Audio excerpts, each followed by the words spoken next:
Your existence, you're actually a sexually transmitted disease, you know.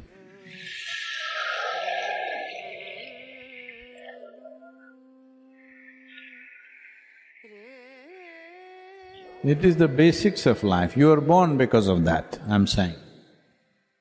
Not your sexuality, somebody else's. So, we are born out of that. Should we end with that? That's a question. It is not about right and wrong, it is not about morality. It is about the limited nature of what it is. Do you want to be stuck in it forever? Or do you want to think, this is all bad, I don't want to touch it? No. I would say, for at least 30 to 40% of the human beings, it is only a passing thing within themselves. But because of social culture, they all believe they must go in that direction. There may be another 30-40 for whom it's a very compulsive need. Another 30-40% are medium, they're like, they need it but not so compulsively. This is the nature of the population. I'm saying this with certain absolute sense of perception about this.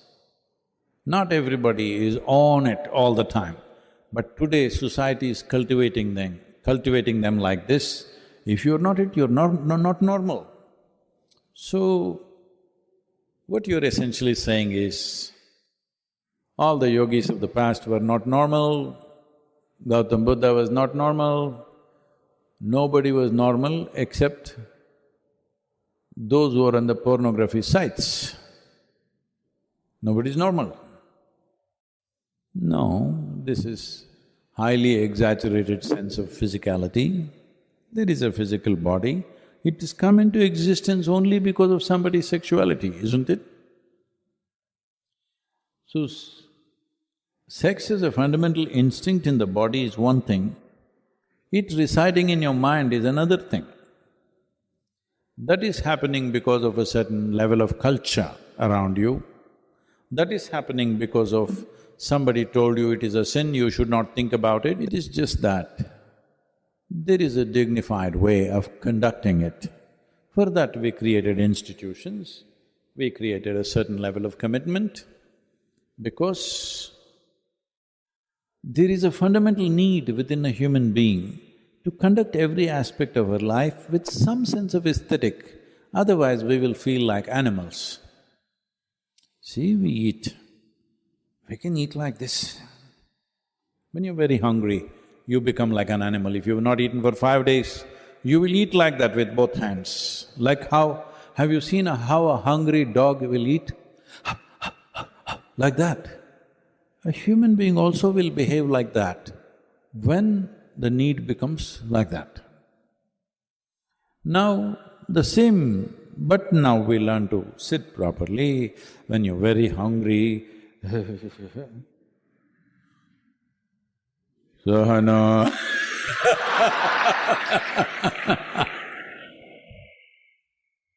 some brahmachari is showing you his lung power.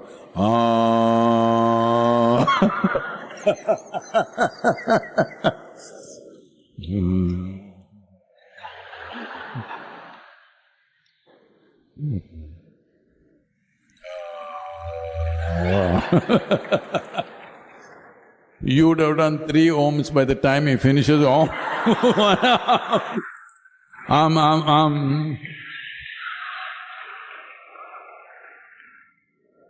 Because when something is very needed for you, just if you wait 2 minutes, you will see what is compulsive becomes conscious. Food, sex, sleep and death. These are 4 things which are compulsive. A human being distinguishes himself or herself from animal nature just by conducting these aspects of life also consciously. That is when.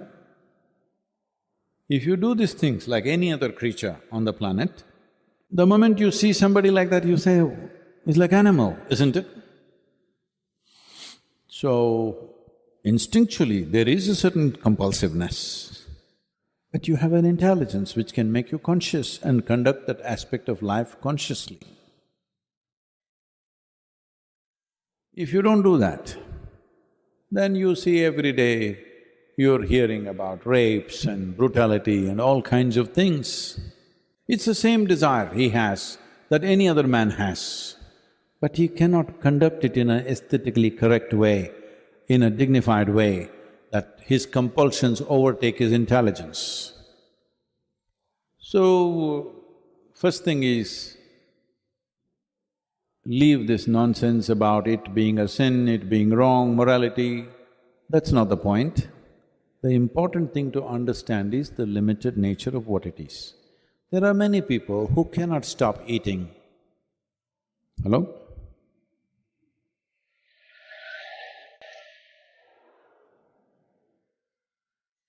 It's just a good thing about eating is, if you can't stop eating, it'll be immediately noticed by everybody who did not see you eating also.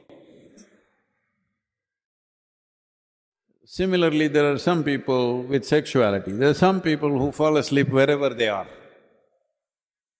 Satsang is a good place.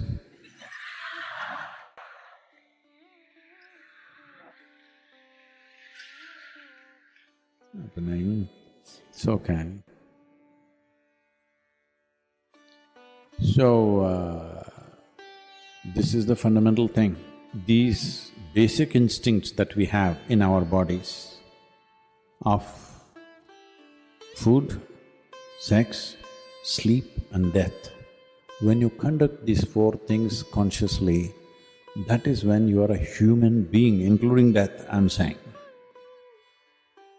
That is when you are a genuine human being. Otherwise, it's an evolutionary lapse. So what can I do, Sadhguru? It's evolution.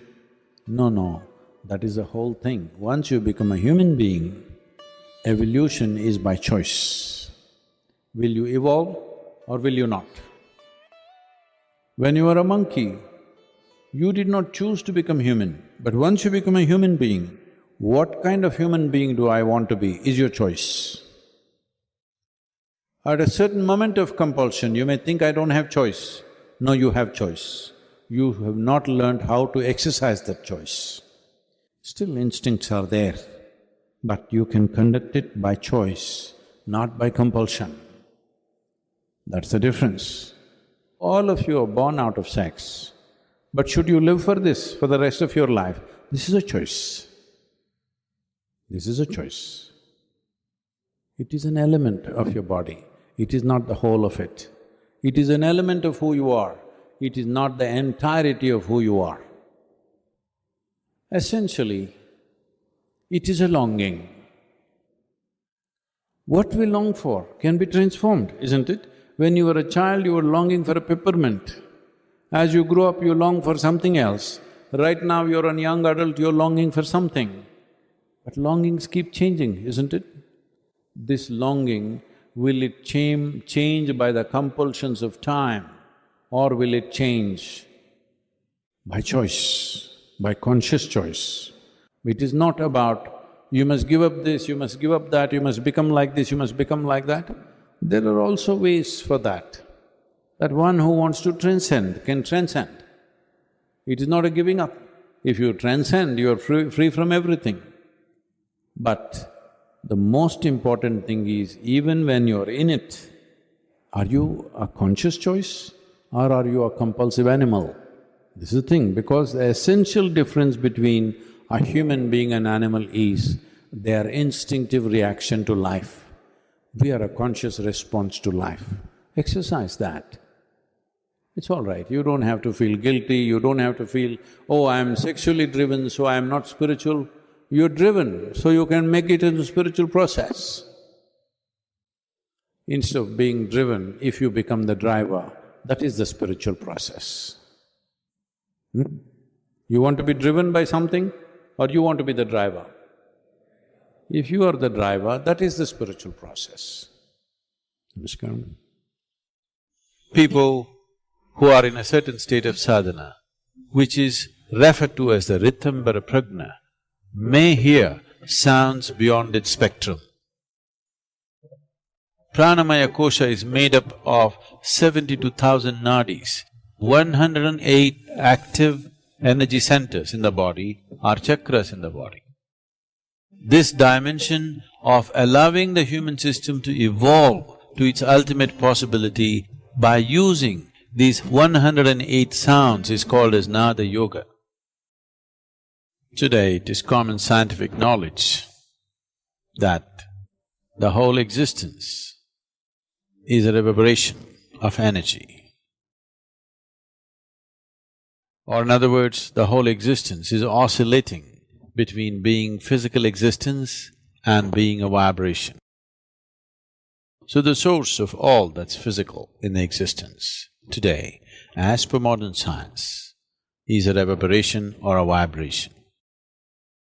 This was recognized by the yogic sciences many millennia ago, and it was said the whole existence is sound, because where there is a vibration, there is bound to be a sound.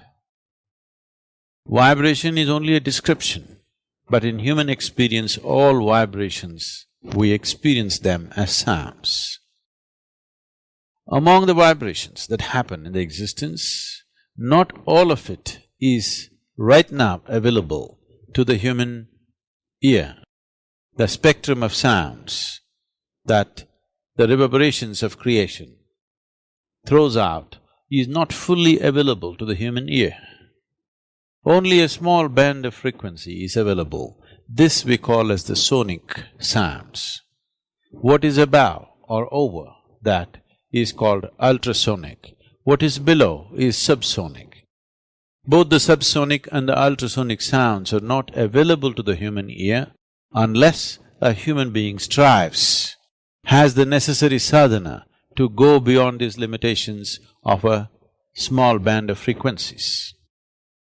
People who are in a certain state of sadhana, which is referred to as the Ritambara Prajna, may hear sounds beyond its spectrum.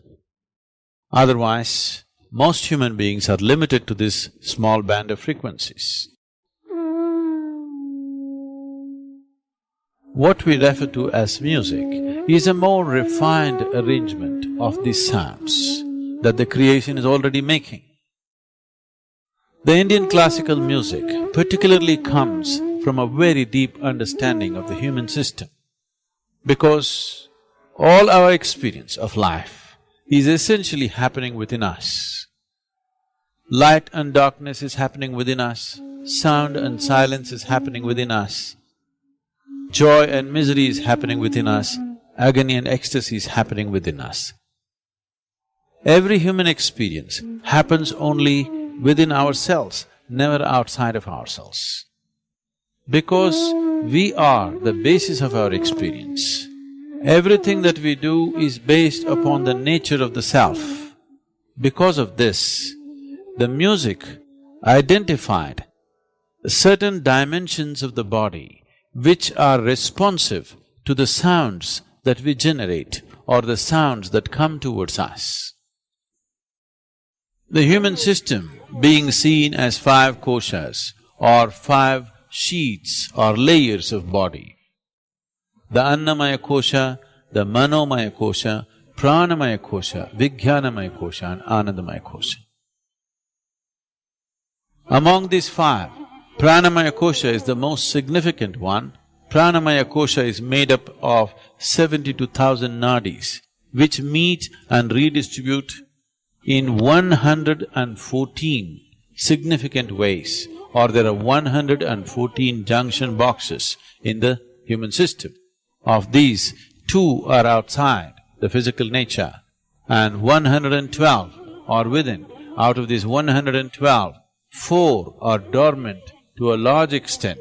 So 108 active energy centers in the body are chakras in the body.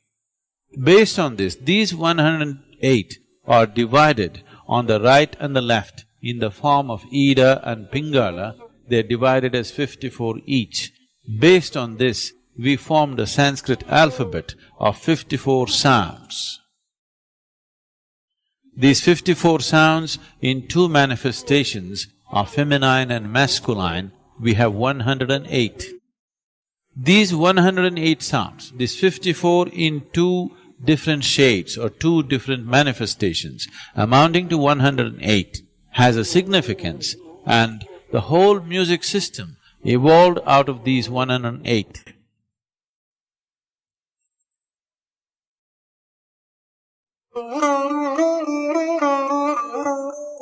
So the Indian classical music essentially is about touching these 108 or activating these 108 chakras or points in the body, which will lead to a natural evolution of the human being to a higher level of consciousness. So music has never been just in a form of entertainment, it has been a way of evolving an individual human being into a universal entity. So this dimension of activating the human system, this dimension of allowing the human system to evolve to its ultimate possibility by using these 108 sounds is called as Nada Yoga. So the Indian classical music is an evolution of this fundamental process of Nada Yoga. If one listens to music with the necessary involvement, or one involves themselves in the process of what we are referring to as the classical music, it is not just about pleasantness of the body, it is not just about the pleasantness of emotion that one goes through. It is a way, it is a method to move out of compulsive cycles of life and transcend those cycles to achieve an ultimate process of freedom and liberation. The classical music is a very refined and wonderful way of delving into oneself. This is one of the most wonderful ways that one can transcend one's limitations and arrive at an ultimate possibility. There are many ways to do this, but this is a wonderful and beautiful way to do it. When we say health, if someone says you have no ailment, it does not mean you're healthy. When you wake up in the morning, are you feeling alive and bouncy or not? The word health comes from the word whole.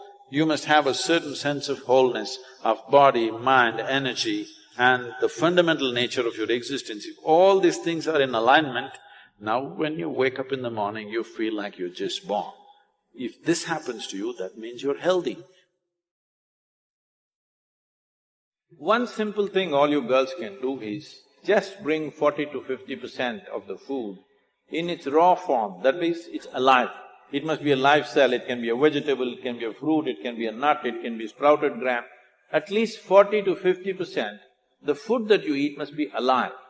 You eat dead food and you want to live, this is a little difficult thing to do, because you have to raise the dead now. When you cook the food, to digest the food, all the ingredients necessary for digestion are not in the body alone. The food also brings these enzymes. When you cook the food, you are largely destroying these enzymes.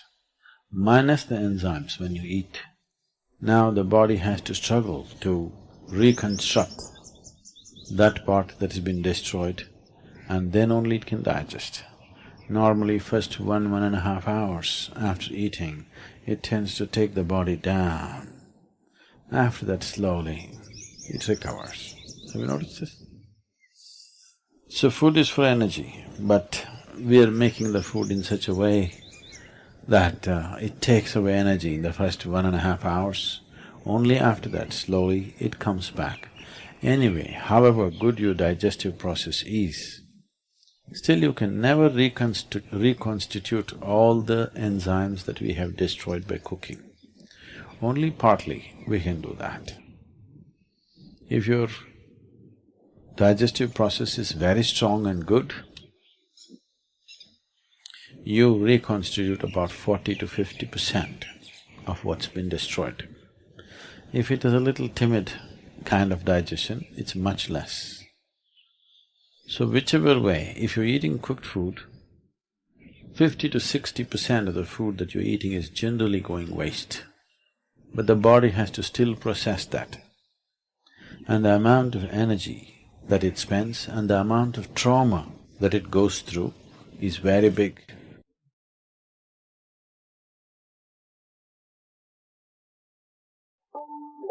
Food means many things to many people, but essentially for the body, it's the fuel. If you put the right kind of fuel, this will be on in a certain way.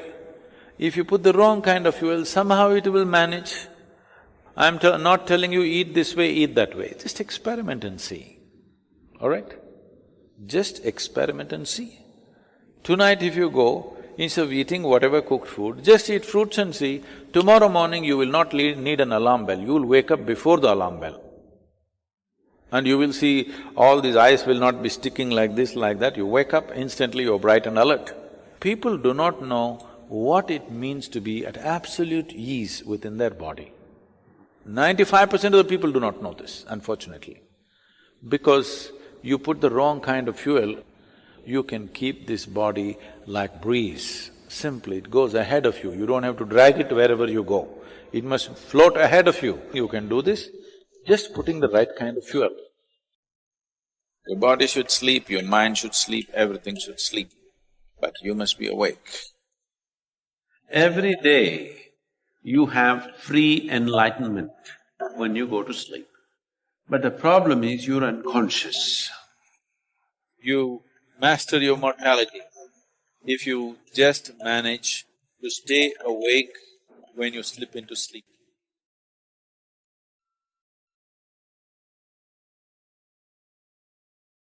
There are various aspects to that which we refer to as Shiva. The boundless reality is referred to as Shiva.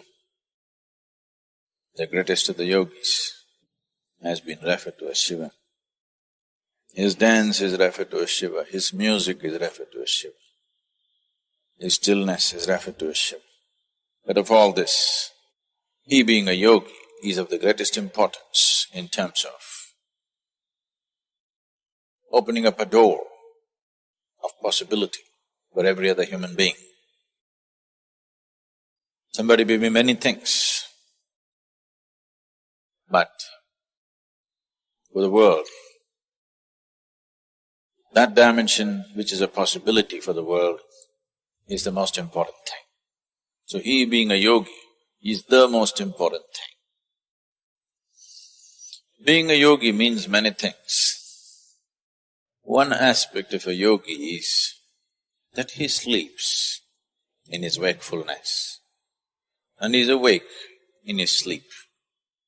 That this must be fully awake, but if you check the parameters of the body, it must be asleep. In sleep, everything should be asleep, but you must be awake. Your body should sleep, your mind should sleep, everything should sleep, but you must be awake.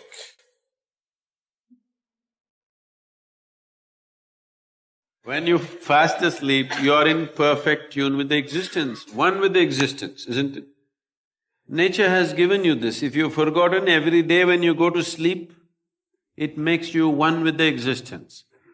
In the same sense of unity, if you can wake up and walk around, you made it, isn't it?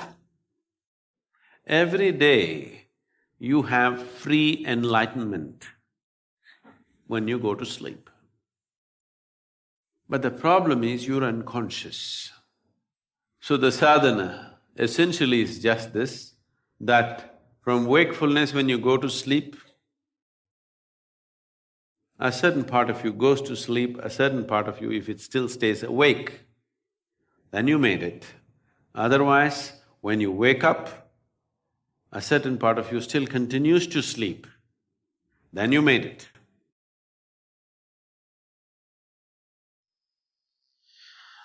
If you are awake and fast asleep at the same time, you are asleep and awake at the same time, this is called Turya. If you are in a state of Turya, we say you are a Mrityunjay, that means you are deathless. Because if you can be awake in your sleep, you will also be awake when you have to shed the body. So there is no question of death for such a person.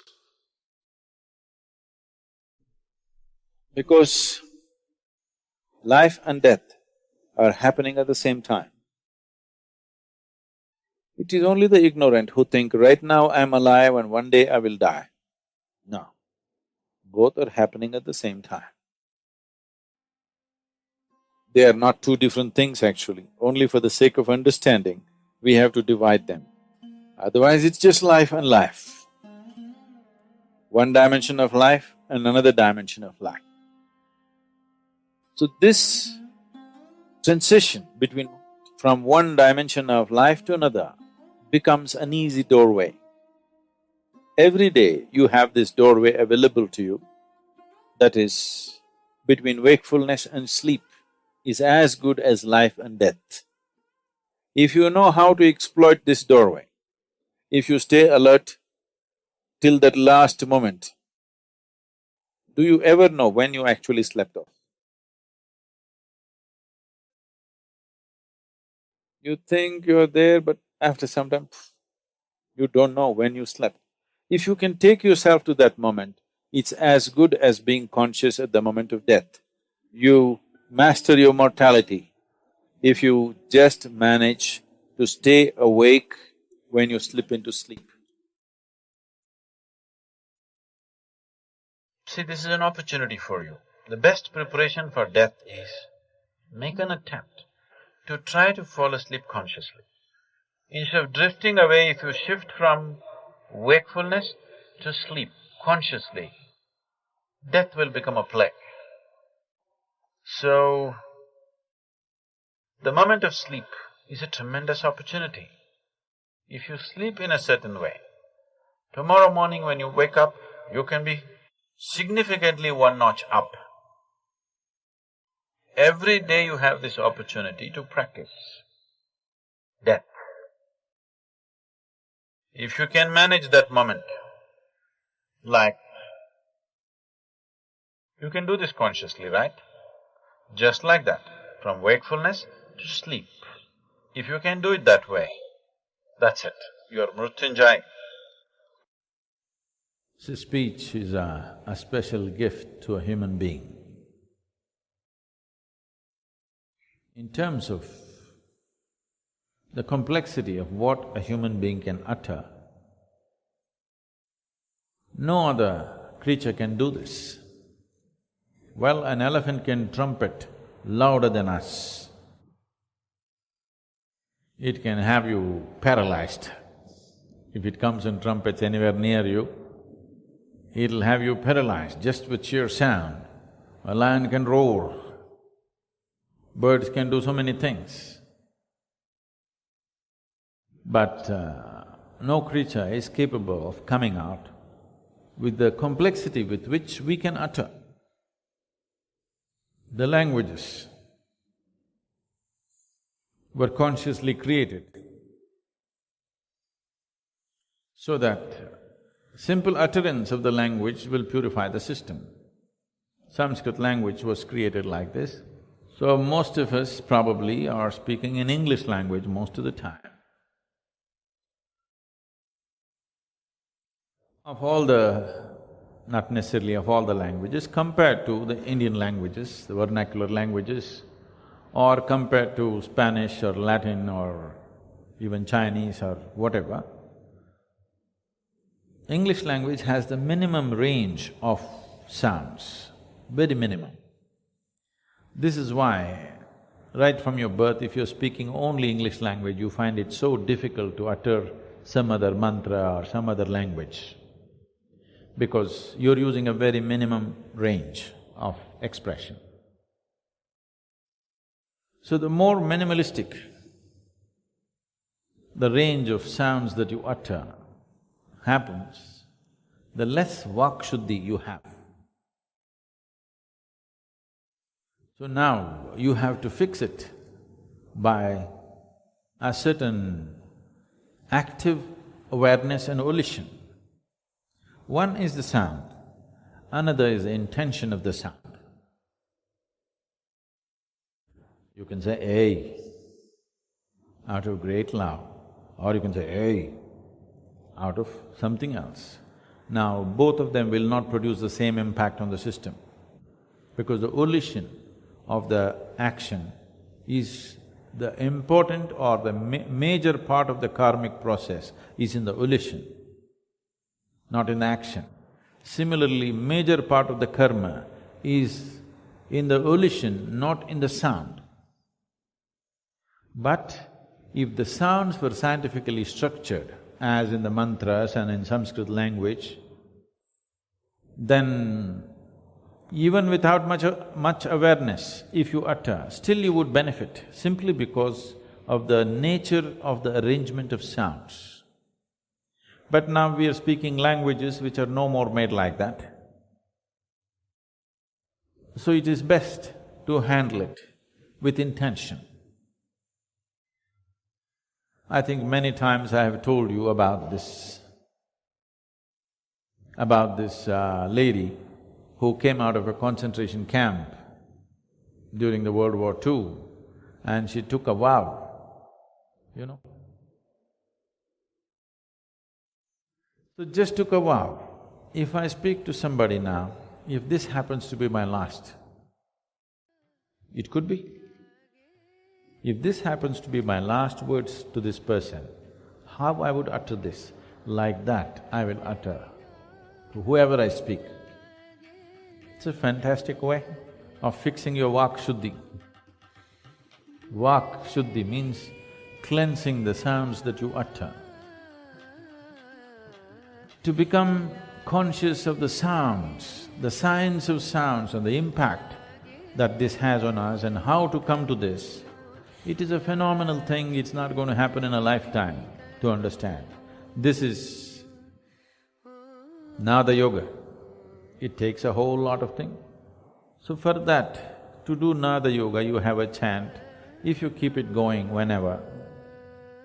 I never consciously think about this, but if I sit, stand, you know, Shambho Shiva simply happens to me, not because I intend to utter it. My breath just takes that form. It is not happening just because I sit in a program or I am doing something important or not important.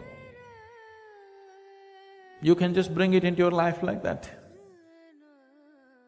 A lot of people have decided to use filthy words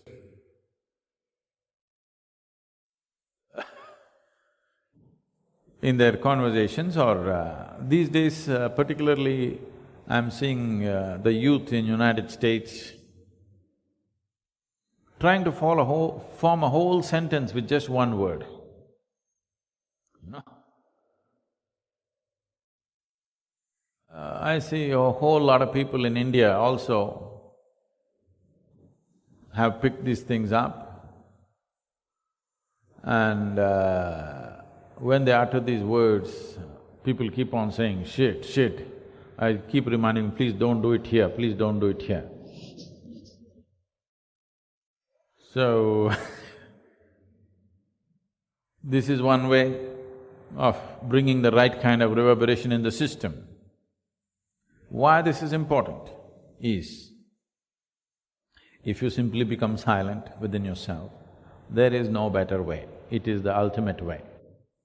If you can just simply become still within yourself, that is the best way. If that's not happening, the next best and the next best is like this. You can say Shiva, it is the closest things to stillness. Otherwise, just one word doesn't do for you.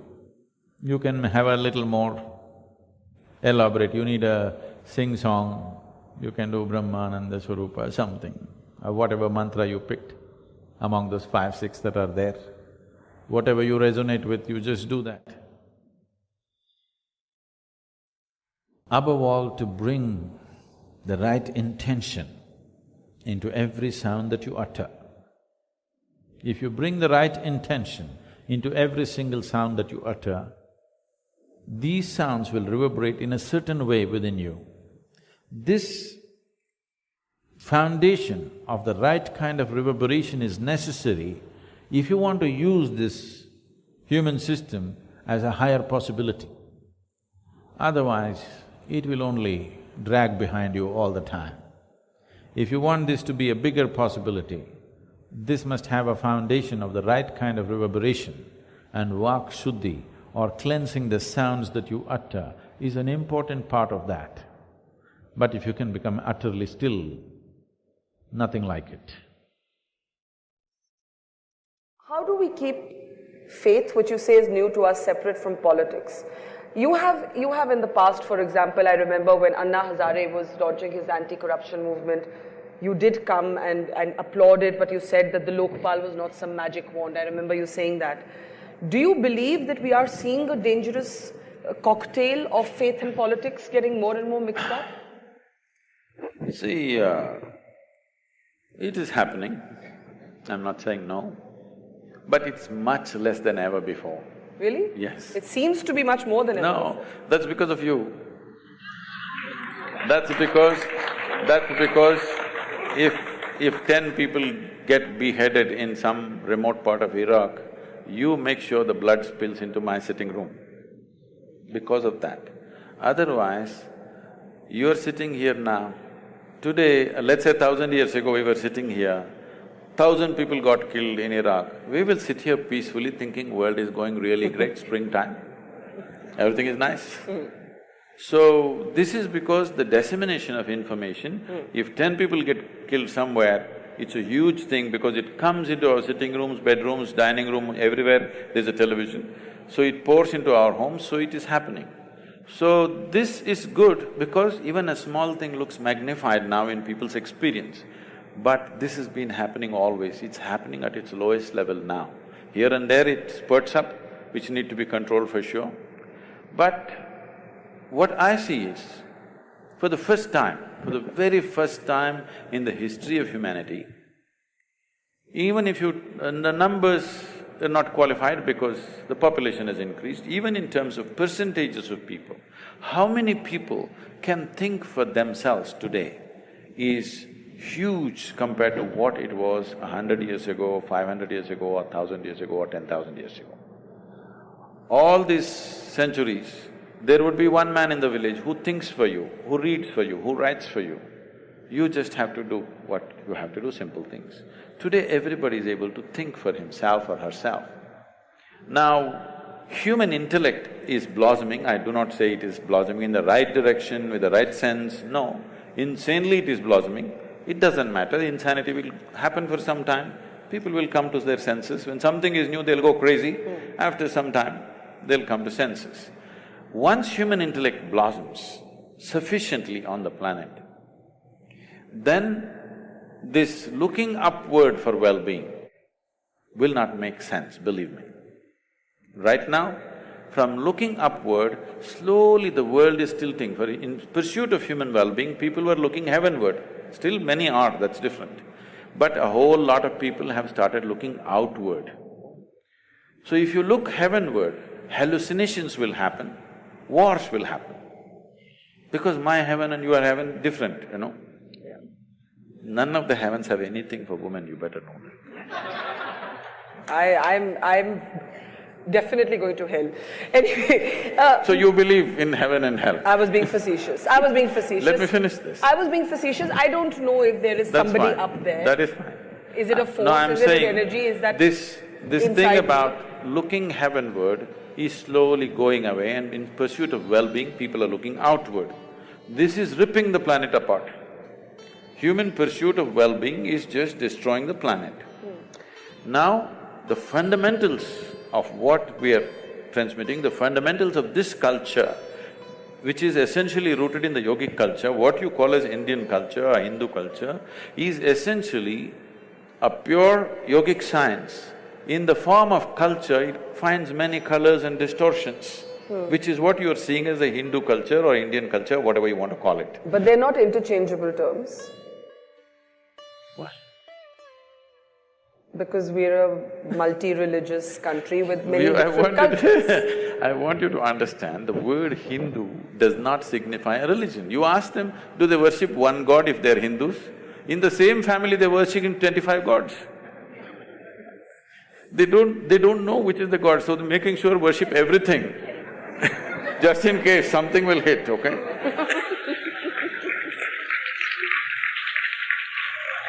Now, the word Hindu means the land between Himalayas and Hindu Sagara.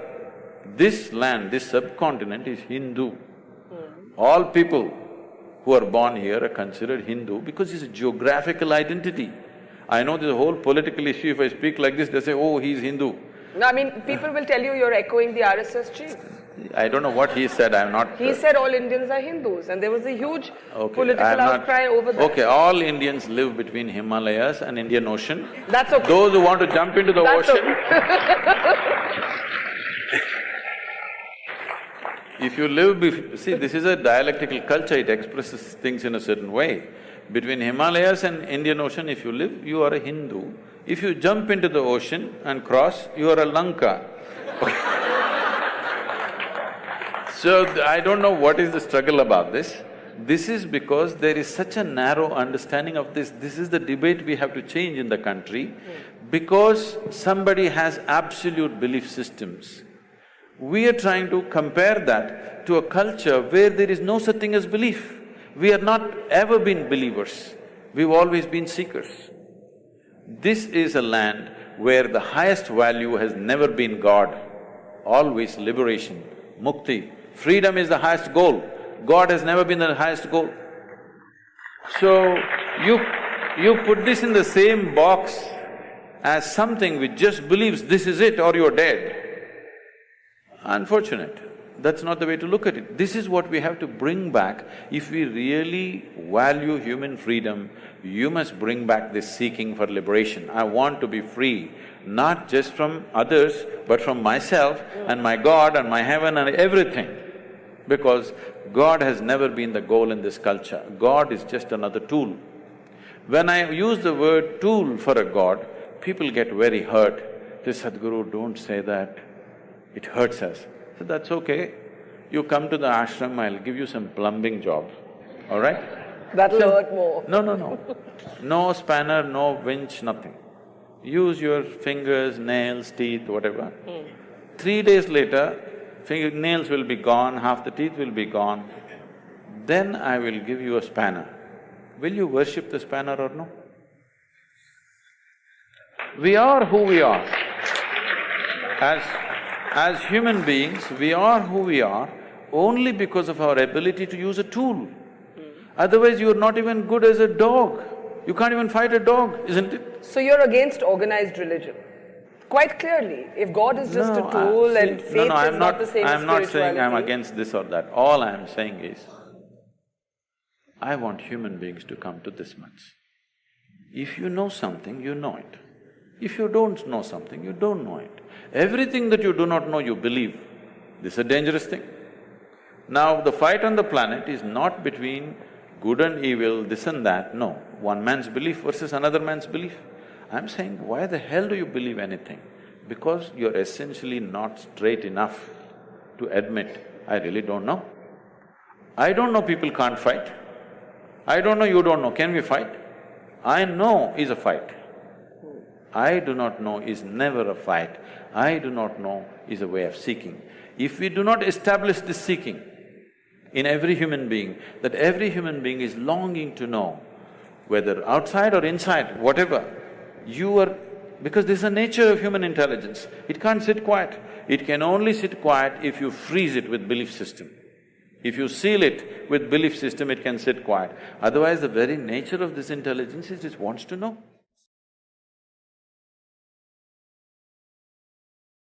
We hope this video has been a source of inspiration for you. Be sure to check out our other content and share your wisdom with the world.